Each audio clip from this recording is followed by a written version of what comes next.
Okay, y'all, we got Lynn out of Memphis, Tennessee. She's been in the beauty industry a very long time, longer than most of you all have been on this earth, well over 30-something years. She's done a lot with businesses, real estate, everything, and she's going to share a lot with us tonight. She is a school owner in Memphis. Yes, she is.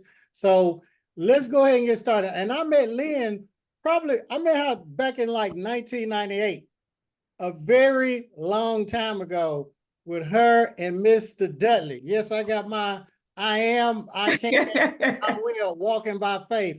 So let's go ahead and get started, Lynn. So tell us a little bit about your upbringing, and then we're gonna segue on up to the top. Okay. I was raised where I was born in Mississippi, and we moved up to Memphis, Tennessee when I was going into the first grade. I had a good home growing up with my mom, around my dad. 8 of us. I'm the youngest out of 8. And it's been a good life. I wasn't born with a silver spoon in my mouth. I just knew I always wanted more out of life. Tell us about, I guess, junior high, high school. Okay. Junior high, let me see. In junior high, I went to Lincoln Junior High. I was basically majorette at that school, very, very smart in school. Made honor roll, honor society. High school, Central High School. I went there in the 10th grade, skipped 11th grade, and I did 12th grade. That's when I started my cosmetology career in high school. So what year did you start your cosmetology career in high school? That was I graduated in 83, so like in the 80s, 80, 81, something like that. So what was going on back then? Was it Jerry curls? Can you tell us a little bit about that? Because a lot of people on here, they weren't even born. So can you kind of tell them about how it was? Oh, okay. Let me go way back. Okay, we did pin-up styles. Basically, those styles that we did then, they doing it now. We did pin curls, ring curls with the pin-up. We did Jerry curls, permanent waves on Caucasian hair, other persuasions hair, blow dry and curl, braids, and braids still in. So we did a lot of different styles, bobs, curly styles. How much were these styles? Ooh, when I was working at Macy's, we were charging like $13 for a shampoo and roller set. That was back in the about 89. Macy's Beauty Salon, where it was Goldsmith Beauty Salon. Okay, so when you graduated from high school, did you have your license, all your hours, or what? Well, since I skipped the 11th grade, I didn't have all of my hours. So I had to go back to a private school to get my other 600 and some hours. So I had to pay out of pocket to do that. I think they might have financial aid for that. Yeah. Right. So you graduate from that private school in the 80s, and then your first job was at Goldsmith? My very first one was at my teacher's salon. Well, yeah, that would be the first one because I wasn't licensed yet when I was in my teacher's salon. Yes, Goldsmith would be the very first salon. How was that? I really liked it because by me being new out of school, without having a big clientele, I didn't have to pay booth rent, so I was on commission. So that was great at the time. But as I climbed the ladder, making more money, it started to be a little difficult then because they were taking more money from me than I wanted them to. So you were working commission. So when did the light bell or light bulb go off to say, hey, they're making all this money off of me, maybe I need to do something different? Absolutely. I made over $1K. It was over $1,000 one week. And when I got my check was like less than $400 that week. And I'm like, hey, can y'all give me a raise? Can y'all not take so much out of my check? Mind you, that was back in the late 80s. Hmm. So then you decide to leave? Is that I what did. you did? I did. My aunt husband passed, and she had property in Arkansas. So she was grieving, and she asked me to come over there and help her. She had a clothing store, and she wanted me to have the salon right next to her. And I did that, went over there and opened up my very first salon at a very early age. And I did that to be there with my auntie.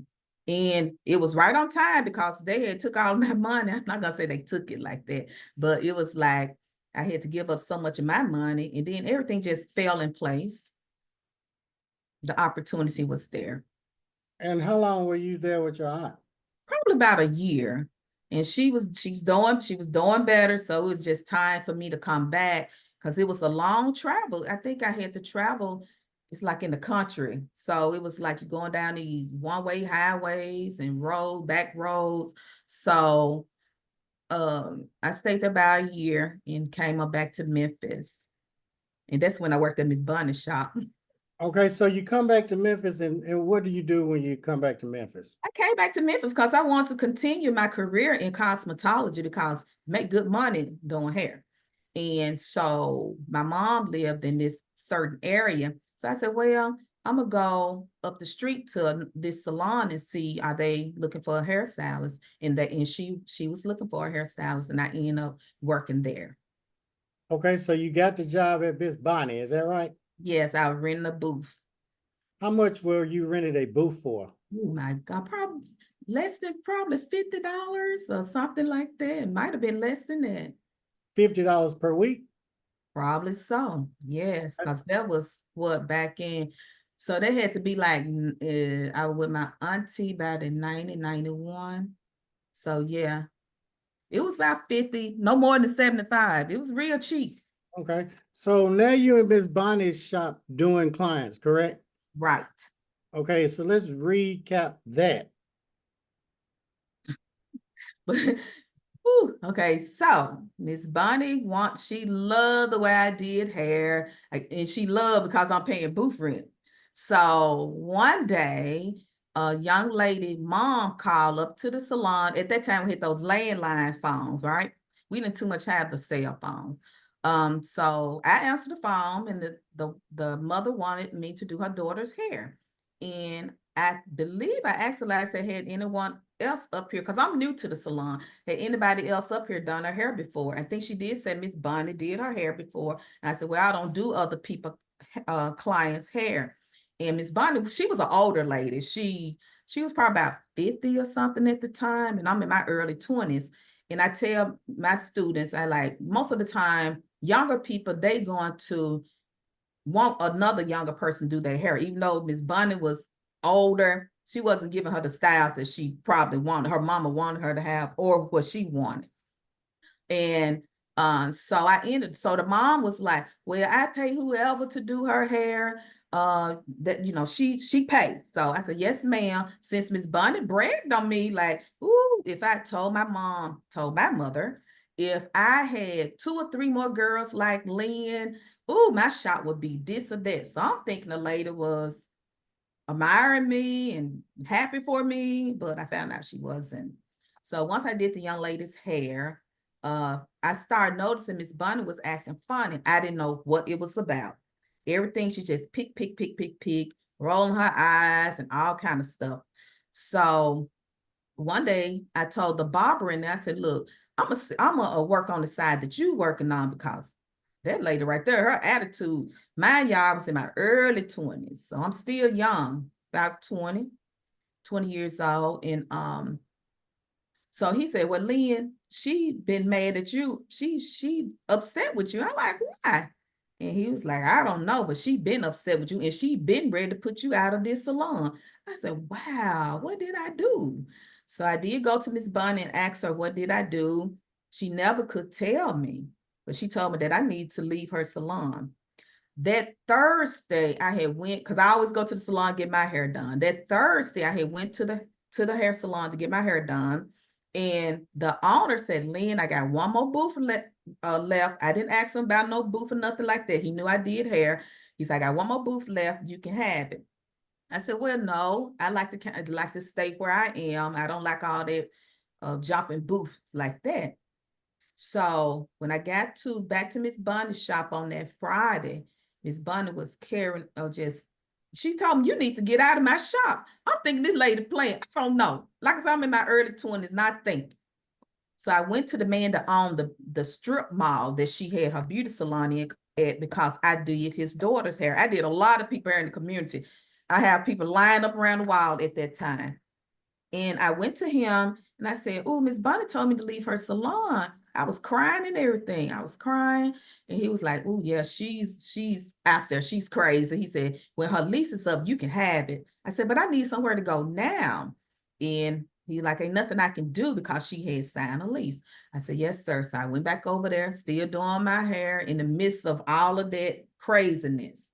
So I still worked that Friday, came to work that Saturday. Now she really hot. So I got in there, started doing my client's hair. And midnight, close to nighttime, she gonna say, you're gonna have to leave my salon. You're gonna have to get out of here. I said, that was the third time I heard them, so I'm tired at this point. I said, okay, Miss Bunny.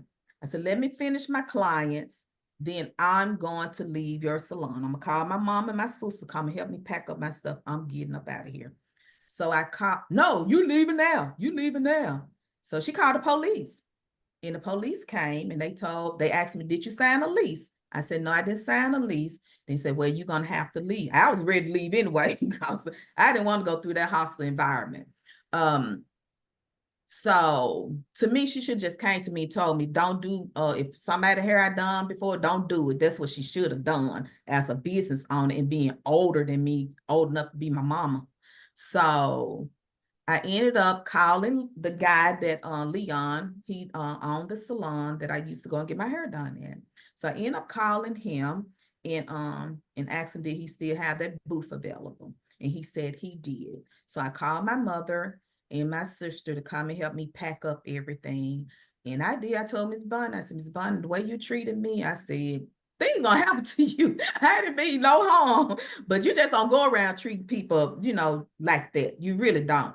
If you have a problem with somebody, just try to go to them if you can. If not, just don't do evil towards people. So they came and helped me pack and everything. So I ended up going to that salon. And from that day, I said, I'm saving up my money and I'm going to get my own salon. And that's what I did. I saved up for 2 years. I asked my real estate agent to find me a house where I can live, and then I can have a beauty salon. And she did. She found me a small 2-bedroom house. I didn't want the house because I'm balling. I'm making money. I'm making money now. I want a bigger house, but I have so much land. It's almost like an acre of land there that I can do anything I want to do with. I can build whatever. So I ended up getting that property, buying it. I save up my money to buy the house. And then while I was inside of the house, I saved some more money to fix up the salon part of it. Okay, so now you got your own salon. Yes. Praise the Lord. So tell us about how it was with your own salon when you started out. Okay, with my own salon, back then money was really, really flowing real good. So I just saved my money and I hired me a plumber. I hired me an electrician. And at the time, my husband, he passed now, but at the time, he and his family, they did a lot of the sheetrock and the ceiling, all the everything that needs to come together after I had the plumber, the electrician to do that part of it. But one thing about I tell people, and the one young lady, once she came to see my salon, she said, "Oh, I'm gonna do exactly what you did." And she did. She turned a room at her house into a salon. I said, you're gonna have to go through code enforcement. You got to see, can you put a salon there? So you have to go through the proper channels. I didn't know. I thought since I was on a major street that I could still have a my residence here and then my shop here without going through the proper channels. It doesn't work like that. You have to make sure you zone correctly. Then you get with your planning and development, and then they'll show you what all you need to do before you even put money in your salon, because they can shut you down. Code enforcement can shut you down. So make sure you get all your proper paperwork in order. Okay, so you running a salon, were you renting booths at your salon? Tell us about that. Yes, my salon is it's real small. I always like working to myself for some reason. I don't like a lot of drama. I just like peace. So my salon holds 2 people, myself and another stylist. So that's what I got. Was that back then? Yes, that was back in 1990 when I Okay, bought my first property, and then I opened the salon probably about in 1991 or something like that, or 1990. It was real close together because I had the money, go on, get the work done. Let's do this thing. But code enforcement did come. They came back, and I think a jealous, like I'm telling you, it's some jealousy when people be hating. So I'm telling y'all got it going on. People gonna be hating. Y'all already know that, right? And this young lady, she had a beauty, she was selling beauty supplies. She came by my shop, and I said, okay, I got somebody that I buy my supplies from because I like to support my own. And so she saw all those clients. Like back then, like I said, I had clients just lined up. I don't like working like that now. Just like appointments only, which they were appointments, but it would still be too many people. So she came in and she was just analyzing my shop. She was looking around. Now I'm supporting her, buying products from her, and people already told me about her. And she and her husband, they not legit. But I'm like, I'm gonna support them. I ain't got nothing to do with their business. I'm still in my 20s, y'all, early 20s. And so next thing I know, the next week, code enforcement come and knock at my beauty shop door. Like, who was this person? He said, I'm code enforcement. He said, ma'am, you don't supposed to be doing hair in here. He said, you're not zoned for business right here. So I'm like, well, I told my real estate agent, I told her I want somewhere where I can have a salon and to be able to live, because it's a separate building, but it's on the same property. And it's on a busy street. It's one street over from Elvis Presley Boulevard. So y'all know Elvis Presley is a very busy street, and Mill Branch is the next street over. And so code enforcement came in. He said, I tell you what.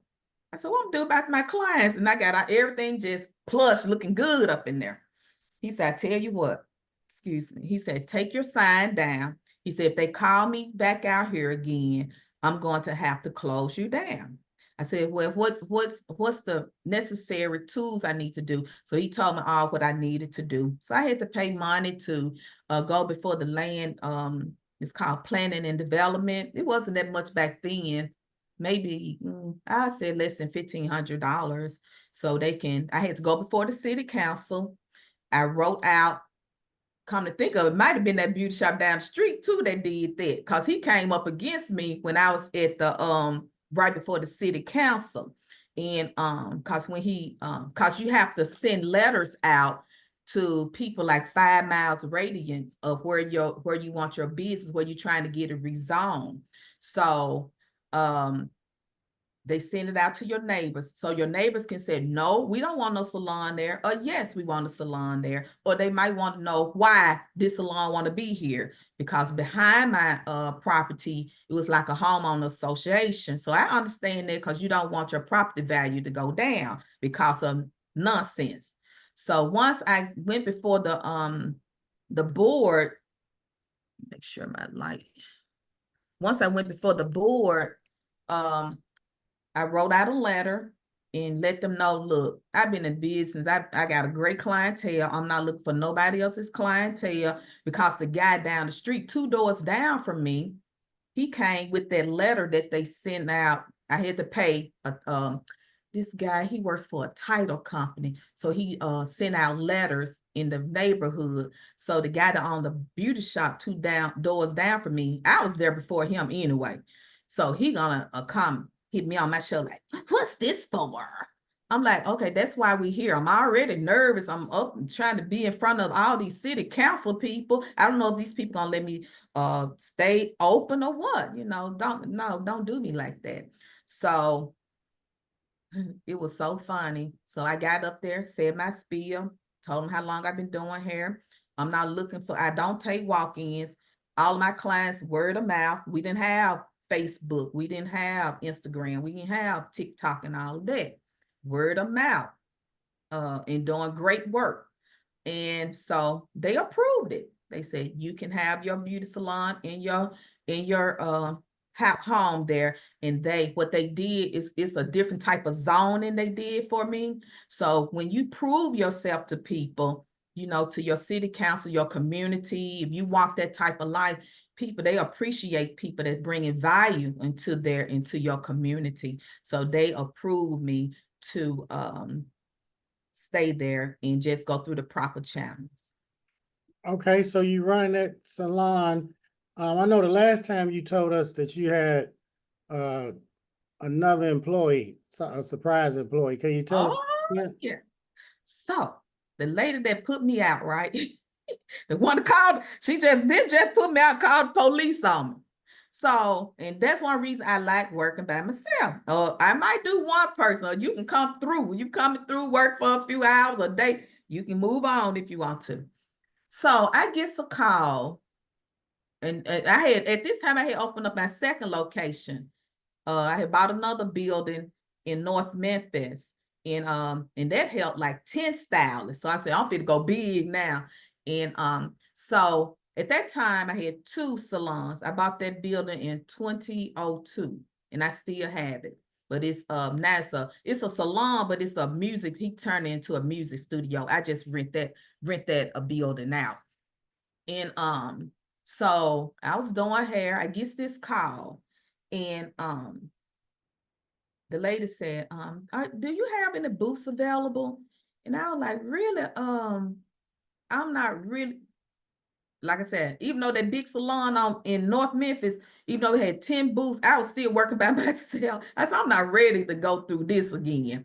But anyway, so I said, okay. She was like, well, I said, well, really, I'm not looking for nobody. She said, well, Miss Markenberg said which was one of my clients. She was a DJ here in Memphis, and a gospel DJ. And she was like, well, she said you help people. And that's what touched my heart, because my mama, she helped a lot of people in life, and she taught us how to, be help to other people as well. But you still got to use wisdom.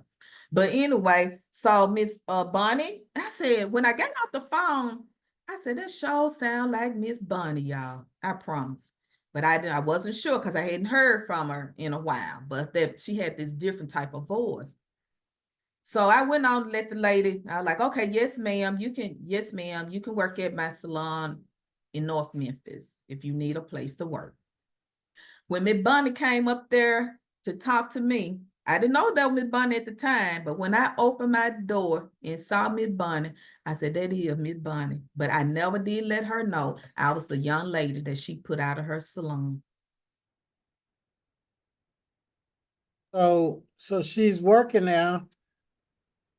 Yeah. Did she ever find out or whatever? She did. And the way she found out, she had been working there for a minute. I was just getting my booth rent. I wasn't thinking about all that past stuff. She didn't kill me or try to hurt me, with no gun or nothing. I ain't worried about that. Give me my money. So and that was many years later. So back in the day, we took photos of our clients. I got my photo album over there now. I ain't gonna get up and get it. But we didn't have the cell phone. You know how we take selfies, all this kind of stuff now. So we'll just take a camera, take a picture of the hairstyles, take a picture with my clients, print it off at Walgreens or wherever, put them in your photo album. I got a lot of them. So I put them in the photo album. So one day she was just sitting there. My sister was on the hair dryer, the same one that helped me move my stuff out of her shop. So I was back there shampooing hair, because you have to come around the back corner where the shampoo bowls are. She came in there with that photo album, and she was like, you the young lady used to work at the shop with me. I was like, yes, ma'am. Why you ain't tell me? I was like, I didn't think it was no need to say anything. Baby, she started acting out, trying to get me to fire her or whatever. She ended up leaving. I didn't have to fire her. I never had to tell nobody, you fired. I never had to. I had to tell a couple clients, look, don't come back here because I couldn't handle that. But employees, workers, people like that, no, they always walk out on their own. Never had a whole lot of them, but they'll end up leaving on their own, on good terms or bad terms. Okay, so now, what year is that? Let me see, with Miss Bonnie, like I said, I purchased that building in 2002. So they're probably like 2004, something like that. Okay, and when did you meet Mr. Dudley? Oh, look, let me see. He signed and dated it too. Hold up, 2001. Yep, February 19, 2001. And maybe before then, but yeah, that's about the right time. And you met, we got a picture together back then. Oh yeah, here we go. You know, Chan got his suit on. Chan, you must have done got y'all suit. I got on a jean outfit. Businessman. I see y'all. Y'all see Chan. Yeah, good old days. So when did you start, I guess, thinking about a school? Ooh, Chad, I used to see you at the hair show talking about the school. Chan be coming there with Gucci on. I mean, he was shocked. Chan be back to himself, taking care of his business, doing his classes, and he just had this swag about himself. He about his business. So, and then he'll talk about his school. I went into one of the seminars he was doing. He was talking about his school, and then and I bought his book, went to his class, and I was so thrilled and excited about his story, how he went to college and then he ended up selling drugs and end up becoming who he is, and I just thank God for him and his testimony. He just real people. I like that. And those are the type of people I like to be around. And he about getting his money. And I like that. And he about helping people and helping us to get our money. He got the right name, Millionaire Barber, because that's my thing, Millionaire Lynn. So what was the class like back then?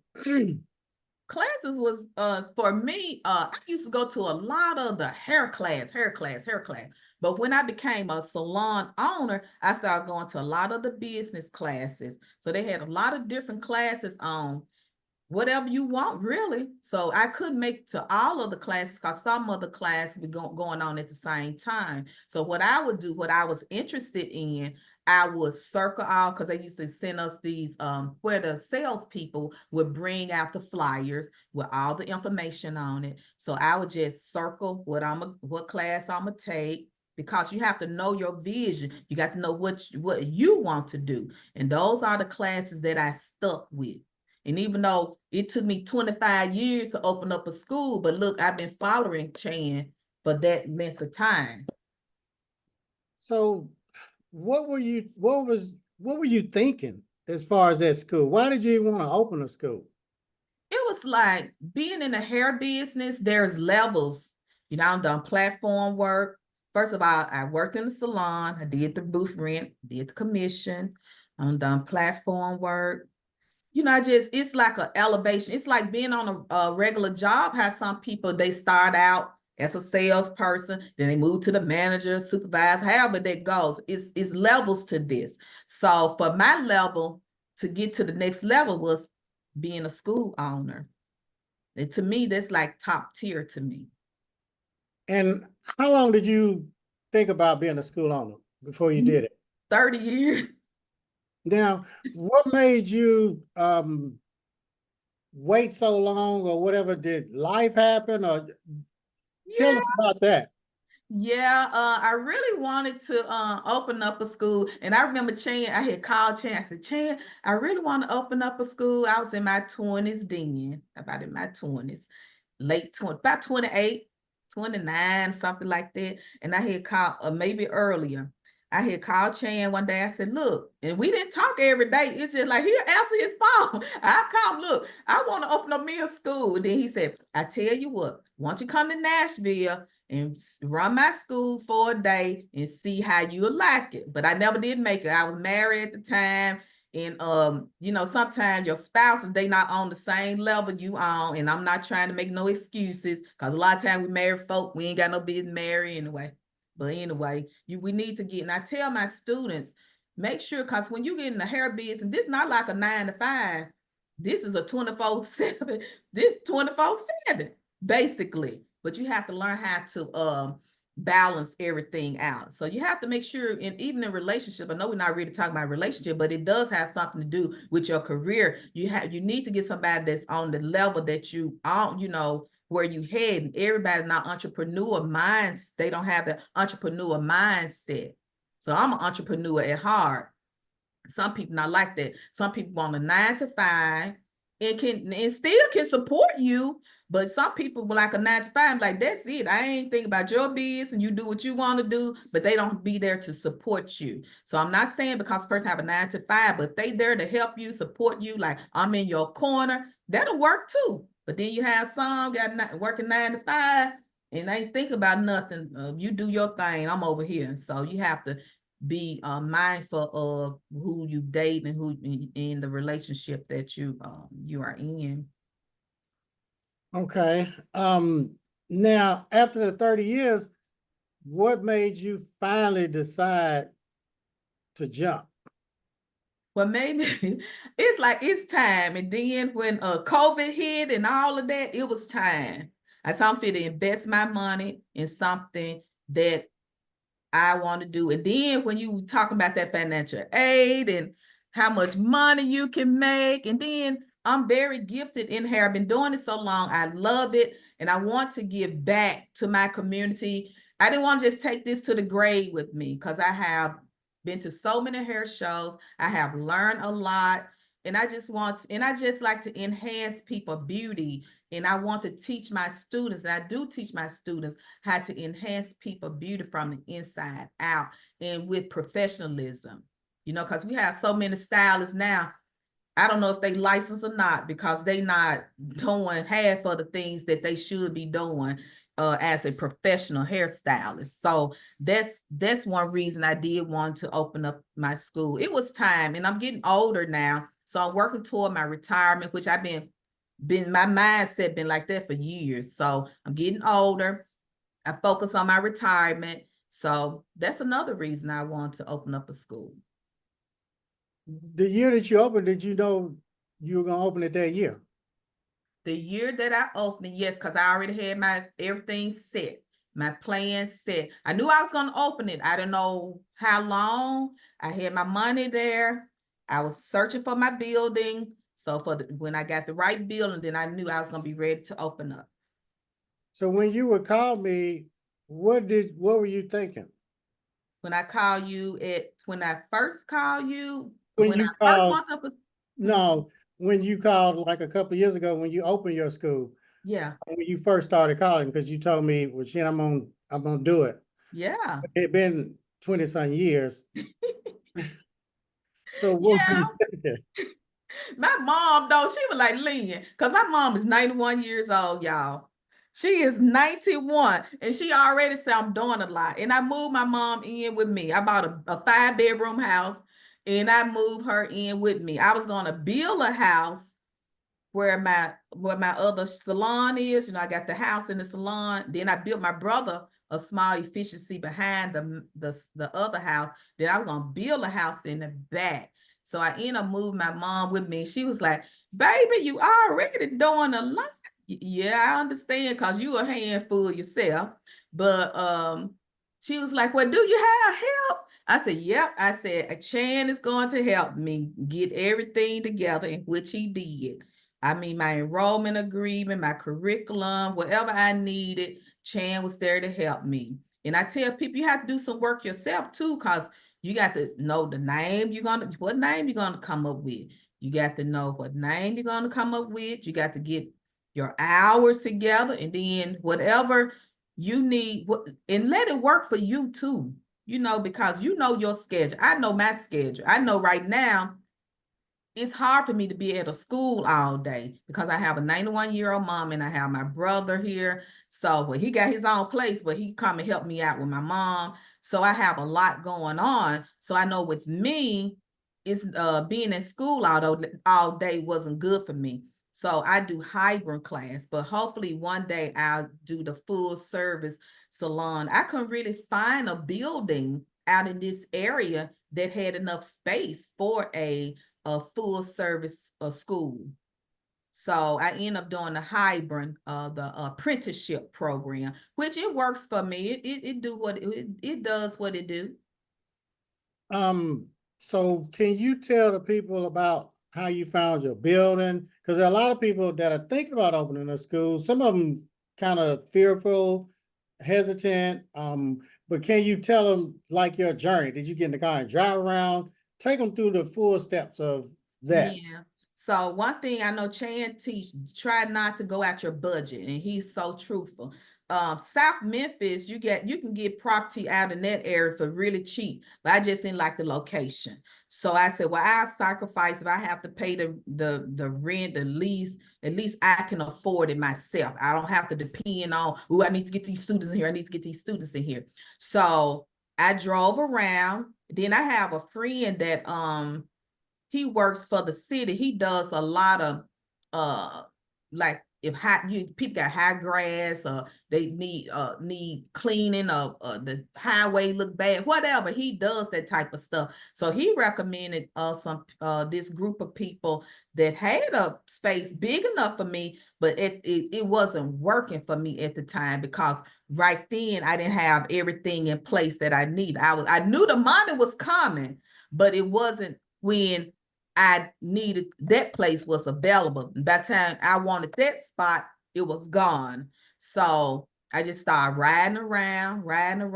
I said, okay, Lord, I'm a praying woman too, y'all. I be talking to God. I said, okay, Lord, show me what I need to do. Show me where I need to go. And then the other buildings, either they were too high, because I'm on Elvis Presley. That's where the Elvis Presley, the rock and roll singer, where his mansion is. So I'm right, not too far from there. But God did bless me with a spot there. But like I said, I drove around and I want to be in a certain area, especially if I was going to do full service. So I couldn't find anything. So one day I was just praying. I said, okay, Lord, now I'm driving around. I don't see nothing is falling in place. And the Spirit spoke to me, said, go up here to this children hospital. It's a children clinic right off Elvis Presley. I'm like, why are you sending me to the children clinic? Ain't nobody can't rent no spot for no school, no children clinic. That's how I be talking to God. I know he not my daughter, something else. But anyway, so when I park in there facing the building, I never noticed this building. Just like my building on Springdale, I ain't never noticed that building. Been going down that street for 2 years. And then when it was time for me to purchase that building, I end up seeing it. God works in mysterious ways. So I just parked there. I said, okay, God, you got me sitting here on this children clinic lot. I'm like, okay, while I'm sitting here, look across the street, and there go the building. I'm like, wow. It used to be a juice bar, and then before that, it was a natural hair salon. So I ain't have to really do nothing with the plumbing. I just brought a hot water heater, hot water tank, got them run a hot water tank. The electrical was in there, but you can tell that stuff was bootleg. So I ended up hiring a licensed electrician to run me some electrical from the all the way. I mean, the hall is so long and all the way up to there. It's really pretty now. I got it looking really, really pretty. So, but I just thank God, just listening to God and being obedient to his will and to his ways.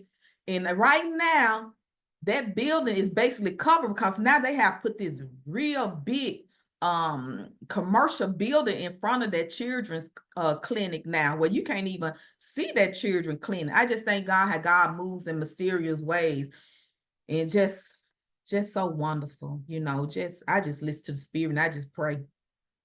Do I be obedient all the time? No, but I try my best to, because I know it's blessings. It's blessings when you do what you're supposed to do. So I end up getting the building.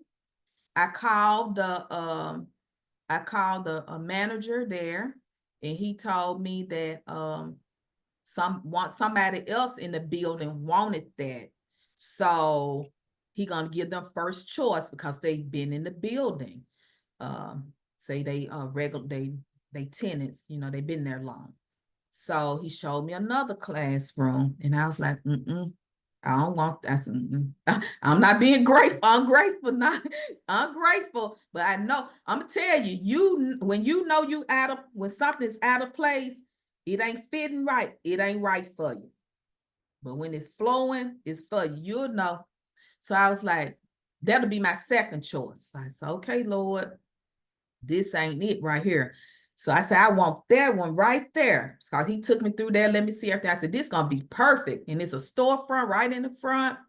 He said, well, we got to see what he gonna do first. I said, okay, okay. So he ended up, I said, well, hey, did he make his mind up? Y'all, what y'all gonna do? So I called him back the next week.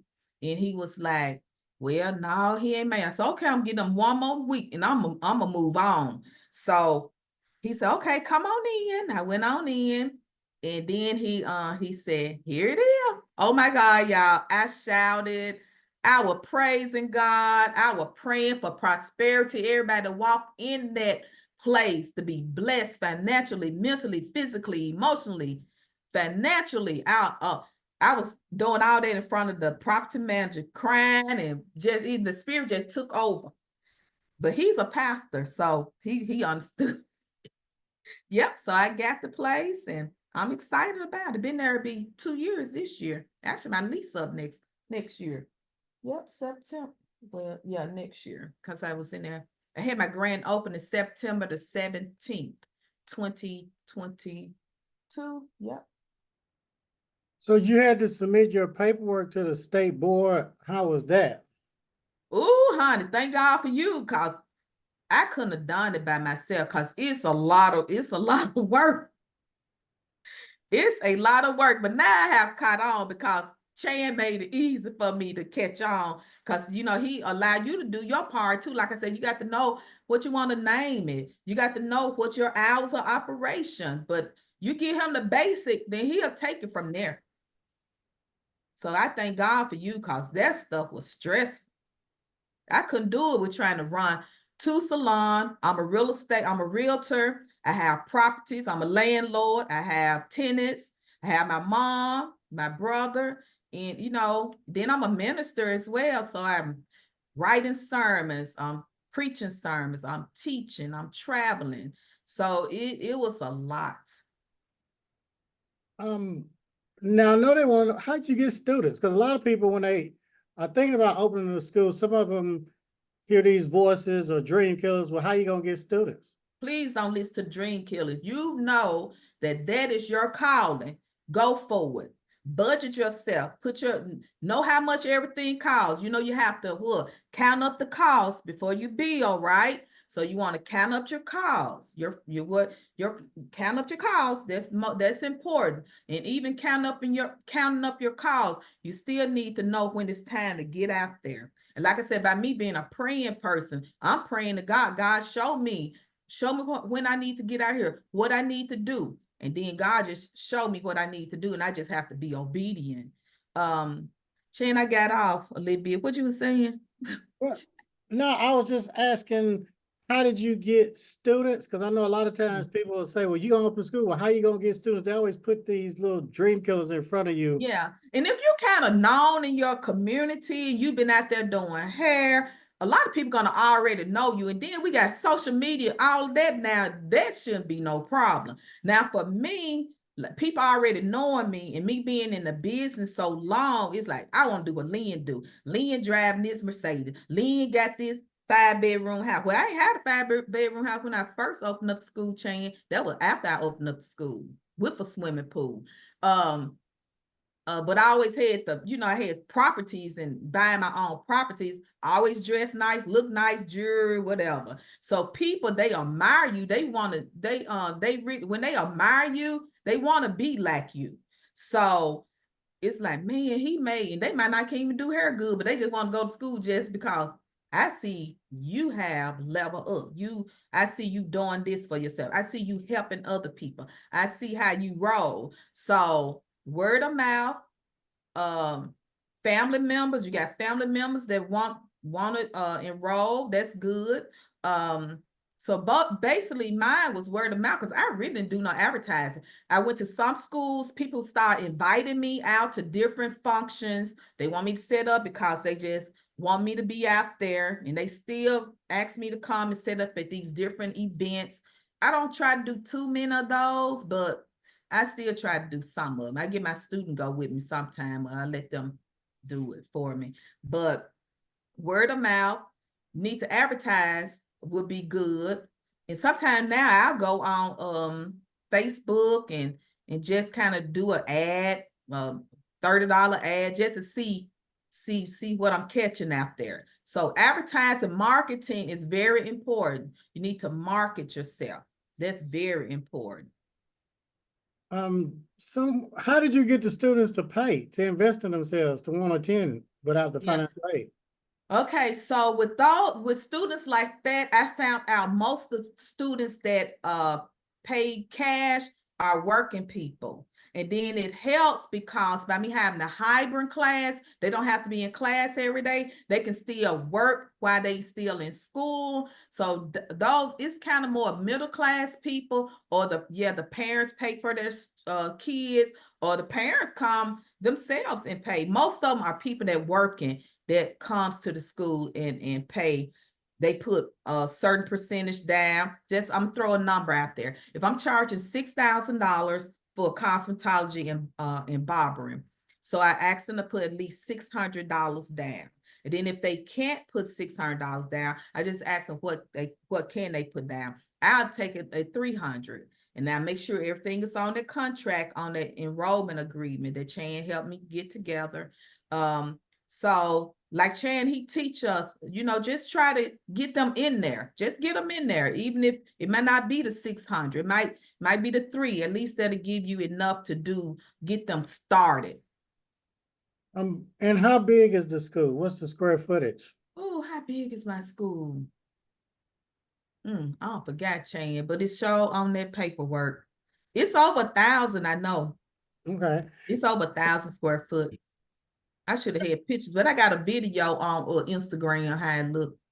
So how did you see the vision? Because even when the 12 spies went over there to survey that land, only 2 saw it. It's like we got million beauty professionals, but it's not many people that see, that can see it's a land of milk and honey and fruit when they may be in this famine or whatever. So how did you see it? Because a lot of people don't see it.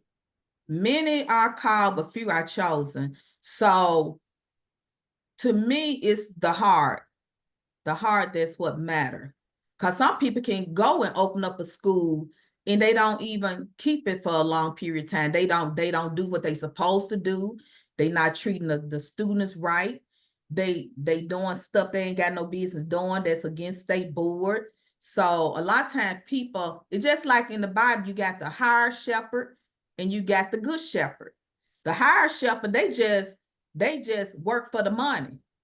But the good shepherd lay down their life for their sheep. So you got people, they just care about the money. That's not going to last. But when you, the good shepherd, you the good teacher, you the good salon owner, you the good beauty school owner, then you gonna last, and you're gonna have, God gonna give you that vision to be able to pour out. That heart is what matters. I tell people, even with dating, if that heart ain't right, I don't care what you got. If that heart not right, I don't want it. You don't need to be around me. So it's a heart matter. Do you desire that? You have to have that desire in your heart. This is what I really want to do. Because if it's not in your heart to do, you're not going to do it right. So that was my vision. That's how I saw it. Because I know how I am about beauty. I know how I am about, because Lord, I'm done cancer patient hair. People coming in feeling depressed, feeling sorry, it hurt me too. But when they get their hair done, baby, a whole different attitude. Or when the men come in there to get the hair replacement done, they come in there dragging, they leave there with pep in their step. So it means something to me. And then to see that happen. So I thank God for giving me that gift and that talent and that love for the gift that God has given me and the talent that God has given me to give back to his world, to his people in his world. So somebody that's thinking about opening a school, they may be hesitant, they may be scared or whatever, but that's something they're thinking about doing. What would you tell them to do? And what would you tell them not to do? I would say, go get your blessing. If you know that's for you and it's a desire burning inside of you, you know that's for you. But if it ain't no desire, leave it alone. But if it's a desire, go for it. Talk to Chan. Go and talk to Chan about it. He gonna help you all the way through this thing. He gonna help you. He been a blessing to me. I ain't lying. Because there's no way. Because I'm saying, child, people, you been having nerves breakdown. I ain't lying because it's a lot of work to do. But he'll get you through it. And then you talk about financial aid. That's another step. That's even above the apprenticeship that what I do. I got it a little easy now because I know how it flow. And that was hard in the beginning, but now since I've been in it 2 years and I stay in touch with state board, if I have any questions, any concern, I'm calling state board. I be calling the executive director myself. I email them. A lot of times people like, stay away from them. No, I need to know because I have invested too much in my school for my school to go down under. If my school closed, it's going to be because I said I'm retired, I'm closed. But hopefully I can be able to sell it on to somebody else and teach them the ropes and let them sew and do their thing. So, Lynn, your mom is 91, correct? 91. So how has it been and how do you feel being able to take care of her? Ooh, it's kind of challenging. It's challenging, but I just thank God she still can get up and do things for herself. She be in a wheel. She gets up, get in her wheelchair. She can't walk too far. So she get in her wheelchair, sit in her chair, recliner. Sometimes she come down in the den, especially on Sundays. She like to come in there like when I get from church and sit down, we eat dinner and things like that. But I'm just thank God that it's challenging, but I just thank God that I moved her in with me because my mom was living at one of my other properties, and that's a 4-bedroom house, and that was too big for her. Then I had to go over there, leave my house every night when I got off. Y'all know we work long hours with a salon. I have to leave my shop 8 o'clock, 9 o'clock at night, pack clothes, go over there to be with her. And I have to get right back up the next morning to come back to work. So that became very tiresome on my body. And then I think at that time I was still trying to get my school together. So that's why I thank God for Chan. And so like I said, okay, this enough. I said, I'm gonna build a house on the back. But when this house came available, I was like, whoop, I'm gonna get this one. The Lord works in mysterious ways, and I just had everything lined up, and God blessed me to get it. I moved her in first. I came in after. I come and spend a night. I just move all of her furniture in, wherever she wanted to bring. I want her to still feel at home. I didn't want her to, you can't bring that, and you can't bring, whatever you want. Just bring it, Mom. Just bring it. Just bring it. And then I let her, because I was still fixing up this house. I kind of bought it, you buy and fix a house. So I bought it like that. So I worked on each room at a time. And so I got her area fixed. I got her, make sure she got a full bathroom in her room. She got her bedroom. Then she got another setting room. And then the den right there. So I said, just whatever you want to bring, Mama, we're going to bring it. I didn't want to damper her spirit because she used to have her own place. She used to be in her own, she still loved that house, but it was just time for her to move on. And then I feel much better having her with me in case, pray that nothing happened. I just pray whenever God take her, he might take me before her, but I want her to be at peace and sleep away from here. So she'll be able to have somebody around her. So, but I got her area fixed up first. I told my contractors, look, fix my mama room, fix her area first. Don't worry about me. I can sleep on the couch anywhere. You know, I'll still come here. I had, like I said, I'll back forward my other home, not far away, about 5 minutes, 3 to 5 minutes away. I'll just sleep in my other room. I said, I'll sleep on the couch. It doesn't matter. Long she fixed up back there. And then they just fixed room by room. And eventually I ended up in my own room. Okay. Now, your sister used to do all your paperwork. Oh, yeah. Oh, God. I pray I don't cry, y'all. My sister Deborah, and I'm the youngest. I mean, they just admire their sister so much, and they babyfied me. But I always been business minded. Deborah, my sister was killed in a car accident about 9 years ago, and I did not realize that it was only until it was time for her to do my paperwork, do my taxes, bookkeeping. You know, she did all of that for me.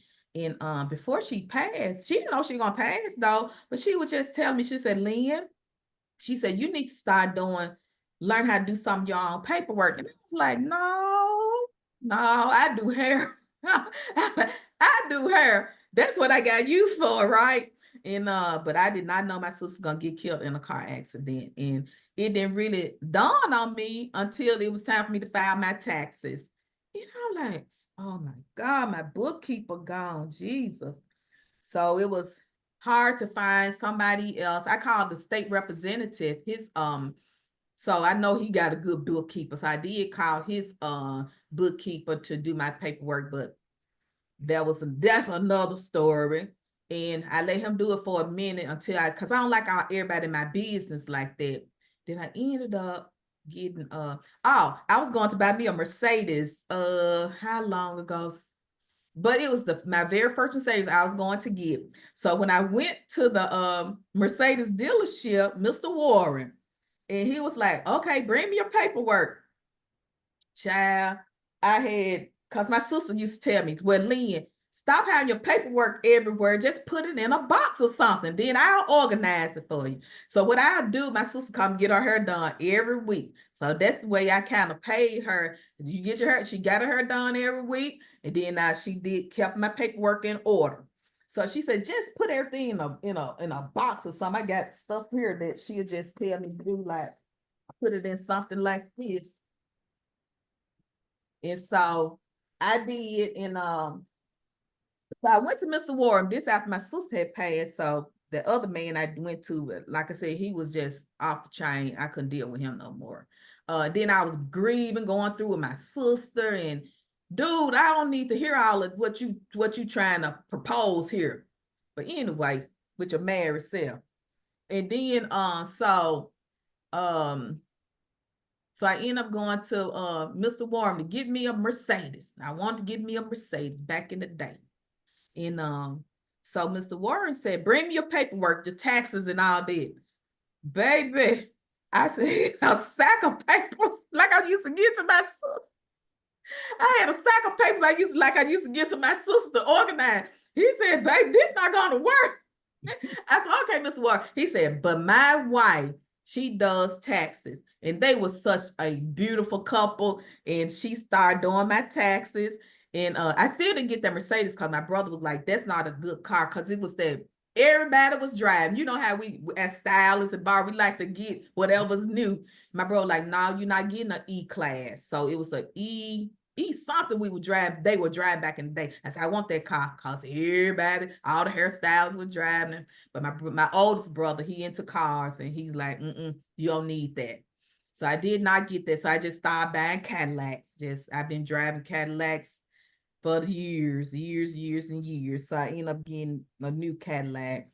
But Miss Warren, she ended up doing my paperwork. And but Mr. Warren, he ended up passing. So I just thank God for him connecting me up with his wife.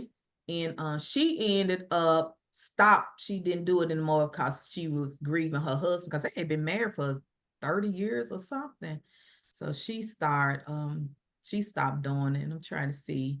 Then I'm telling you, I get hooked up, and it's a good thing to know your government people in your government, like in your city. It's good to get involved in your community because you meet a lot of different people then. And then I met another guy, and he helped me get started with my doing my taxes for me. And then he's from another country, but his business is here. And he ended up, I called him to do my taxes. He never answered the phone. He never answered the phone. But what happened was, once he came back, his dad had died. He's from Nigeria or something in another country, Africa. He's another country. So it was time for me to get my taxes done. But I remember my banker, she was my financial advisor. Then she called me one day and told me that she does taxes. So I ended up, and she started doing my taxes. And she's like a big sister to me. Remind me of my sister Deborah. So, you just got one brother? Oh no, I have 4 brothers. 4 brothers. Mm-hmm. So didn't nobody mess with you?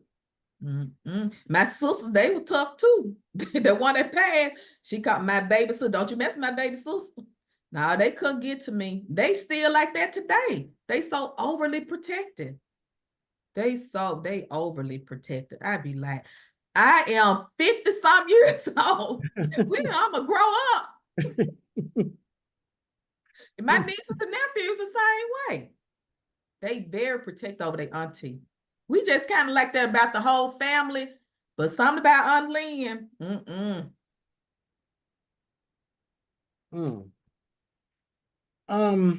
If so, I guess can we do some Q&A? Absolutely. All right, so we're gonna look over here for Q&A. I'm gonna stop this.